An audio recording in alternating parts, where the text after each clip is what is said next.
Donc le verset 1 de Malachie 3 dit, et c'est l'Éternel qui parle, voici, j'enverrai mon messager, il préparera le chemin devant moi, et soudain entrera dans son temple le Seigneur que vous cherchez, à l'image de Jésus-Christ. Et le messager de l'alliance que vous désirez, voici, il vient, dit l'Éternel des armées. Généralement, on ne fait pas cas de ça, mais il s'agit réellement de Jésus-Christ. Qui pourra soutenir le jour de sa venue? Qui restera debout quand il paraîtra? Car il sera comme le feu du fondeur, comme la potasse des foulons. Le livre d'Apocalypse de Jean présente Jésus-Christ. L'une de ses caractéristiques, c'est le feu. Il s'assiera, fondra et purifiera l'argent. Il purifiera les fils de Lévi, les sacrificateurs-là qui sont en train de pécher, les Lévites qui sont en train de pécher, parce que le peuple les envoie des sacrifices de moindre valeur et ils acceptent de les sacrifier à Dieu, de les offrir à Dieu. Et c'est ce Christ, ce Messie-là qui viendra et qui les épurera comme on épure l'or et l'argent. Ainsi, ils présenteront à l'Éternel des offrandes avec justice. On poursuit plus loin. Dans le verset 6, Dieu dit, « Car je suis l'Éternel, je ne change pas. Et vous, enfants de Jacob, vous n'avez pas été consumés par mes bonnes grâces, parce que je vous ai choisi parmi tant d'autres, par miséricorde. Depuis le temps de vos pères, vous vous êtes écartés de mes ordonnances. » Dieu s'adresse à tout Jacob, à tous les fils d'Israël, pas seulement aux Lévites. Vous ne les avez point observés. Et Dieu dit, revenez à moi, et je reviendrai à vous, dit l'Éternel des armées. Et vous dites, en quoi devons-nous revenir? Un homme trompe-t-il Dieu? Car vous me trompez. Et vous dites, en quoi t'avons-nous trompé? Dans les dîmes et les offrandes. Le Seigneur poursuit. Vous êtes frappés par la malédiction. Et vous me trompez, la nation toute entière. Il est important de revenir sur ce verset où l'Éternel dit, vous êtes frappés par la malédiction. Et vous me trompez, la nation toute entière. Il faudrait que nous sachions que, dès l'instant où le peuple s'est égaré, s'est écarté de l'Éternel Dieu, dès l'instant où les Lévites et les sacrificateurs ont accepté des offrandes de moindre valeur, des bêtes chétives, des bêtes infirmes, aveugles, boiteuses, ont reçu ce qui ne leur coûtait rien et que les sacrificateurs ont offert à Dieu, depuis lors, il y a une malédiction que Dieu a lancée sur Israël. Voilà. C'est ce que beaucoup d'hommes ignorent, malheureusement.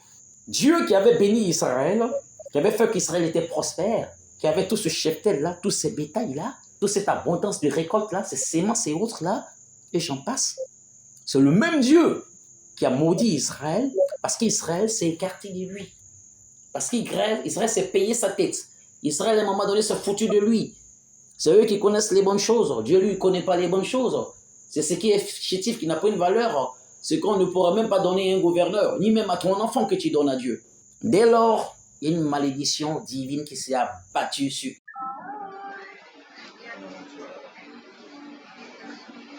Israël tout entier. Oui. Et c'est ce que les gens ne vous disent pas, c'est ce que les gens n'ont pas peut-être vu, n'ont pas pu discerner, éclairé par l'Esprit de Dieu. Et je reprends le verset 9. Vous êtes frappés par la malédiction, et vous me trompez, la nation tout entière, tout Israël. Apportez à la maison du trésor toutes les dîmes, afin qu'il y ait de la nourriture dans ma maison. Mettez-moi de la sorte à l'épreuve, dit l'Éternel des armées, et vous verrez, si je n'ouvre pas pour vous les écluses des cieux, si je ne répands pas sur vous la bénédiction en abondance. Et il avait déjà répandu la bénédiction en abondance sur Israël. Où est passée cette bénédiction, chers frères? Il dit apporter à la maison du trésor toutes les dîmes, afin qu'il y ait de la nourriture dans ma maison. Mais à un moment donné, il n'y avait plus de nourriture dans la maison, parce que ce qui venait comme offrande était de moindre valeur. Donc ça ne méritait plus d'entrer dans la maison de Dieu, dans le temple de Dieu, pour constituer une partie du trésor qui se trouve dans la maison de Dieu. Il n'y avait plus rien. Et Dieu étant fâché, il a lancé la malédiction. Et il lui dit, mais renverrez-moi et envoyez-moi ce qui est bon, ce que je mérite. Mettez-moi de la sorte à l'épreuve. C'est tout, dit l'Éternel des armées. Et vous verrez si je n'ouvre pas pour vous les écluses des cieux. Dieu avait fermé les écluses des cieux en réalité, dans la malédiction. Il avait séché la terre. Les récoltes ne pouvaient plus produire comme elles produisaient.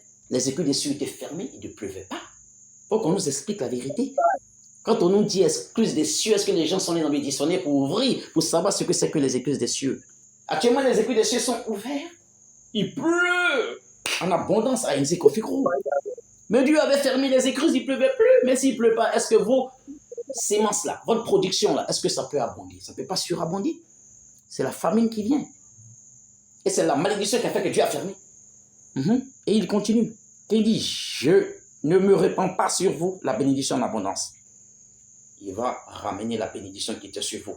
Chose que vous aviez perdue par vos écarts, par vos péchés, par votre ingratitude. Et verset 11, Dieu dit, il poursuit. Pour vous, je menacerai celui qui dévore. Et il ne vous détruira pas les fruits de la terre. Et la vigne ne sera pas stérile dans vos campagnes, dit l'Éternel des armées. C'est-à-dire que dans la malédiction qu'il a jetée sur Israël, le Seigneur a permis que des bêtes viennent dévorer les semences, les récoltes, je suis désolé, de manière à ce que tous les fruits de la terre soient détruits. La vigne a été stérile, car la terre est même stérile au niveau des campagnes. Voilà. Donc c'est l'Éternel des armées même qui a permis ça. Quand une malédiction s'abat sur vous, ce sont les conséquences de la malédiction qui vont avec. Donc ouvrir les écluses des cieux, ce n'est pas un fait nouveau. Voilà, ça c'est purement circonstanciel. C'est Dieu qui a fermé les écluses des cieux. C'est Dieu qui a envoyé les insectes, les bêtes, voilà, pour dévorer les récoltes des champs et autres. C'est lui qui a rendu la terre stérile, pour ne pas que la vigne produise le blé et autres. C'est de ça qu'il s'agit. Mais vous dites, si vous revenez à vos anciens amours, si vous marchez dans ses voies et écoutez sa voix, vous lui offrez des sacrifices qui envoient la peine, qu'il va agréer. Mais il va répandre sur vous la bénédiction d'antan qu'il vous a donnée à l'époque. Parce que vous constituez son peuple. Nous constituons son peuple en réalité. Voilà pourquoi il dit, je réitère, pour vous, je menacerai celui qui dévore. Et il ne vous détruira pas les fruits de la terre. Et la vie ne sera pas stérile dans vos campagnes, dit l'Éternel des armées. Ensuite, toutes les nations vous diront heureux, car vous serez un pays de délices, dit l'Éternel des armées.